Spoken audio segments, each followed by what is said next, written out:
You make decisions every day. You think they're yours, but Jung knew better. He discovered something terrifying beneath consciousness, a layer deeper than your thoughts, deeper than your memories. He called it the collective unconscious, and it's controlling you right now.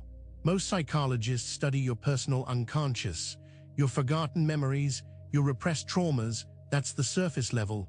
Jung went deeper. He found something universal, patterns shared by all humans, ancient symbols, recurring characters, stories that repeat across every culture, every era, every civilization. Jung called these patterns archetypes. Think of them as psychological DNA. They're not learned, you're born with them. The hero, the shadow, the wise old man, the lover, the caregiver, they exist in every mind, every culture, every religion. They're the blueprints of human behavior. Here's the problem. You don't know these archetypes control you.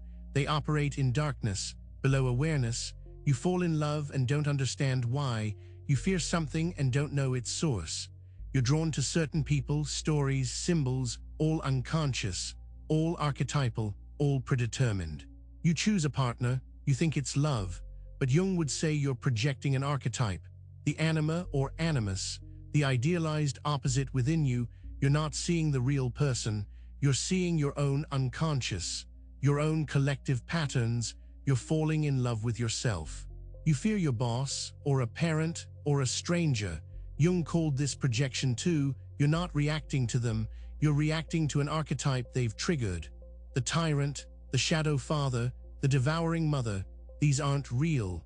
They're psychological patterns, but they control your emotions completely. Here's what Jung discovered. These patterns aren't individual. They are collective. Every human shares them.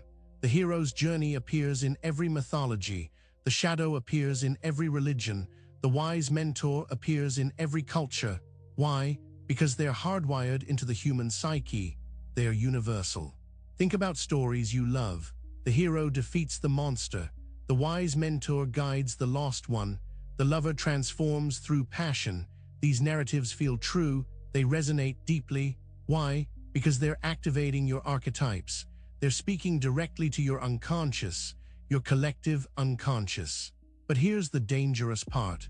Most people never recognize their archetypes. They live their entire lives controlled by patterns they don't see. They repeat the same relationship mistakes. They chase the same fears. They make the same choices, all because the archetypes are invisible. Jung's solution was radical. He said you must integrate your shadow.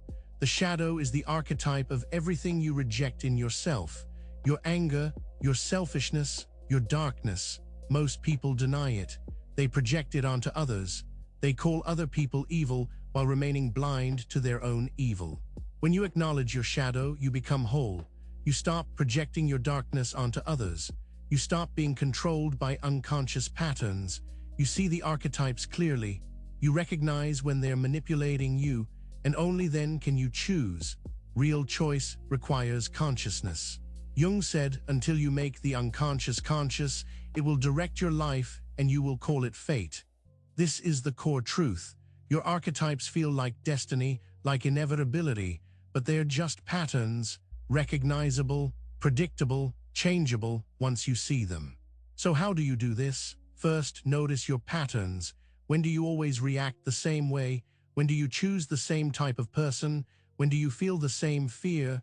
These repetitions are archetypes.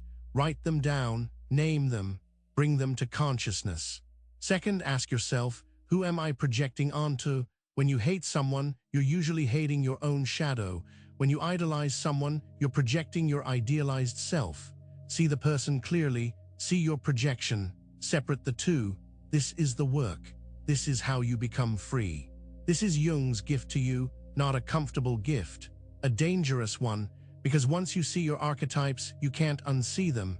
You become responsible. You can no longer blame fate or others or circumstances. You see the patterns, you choose differently, you become conscious, you become free.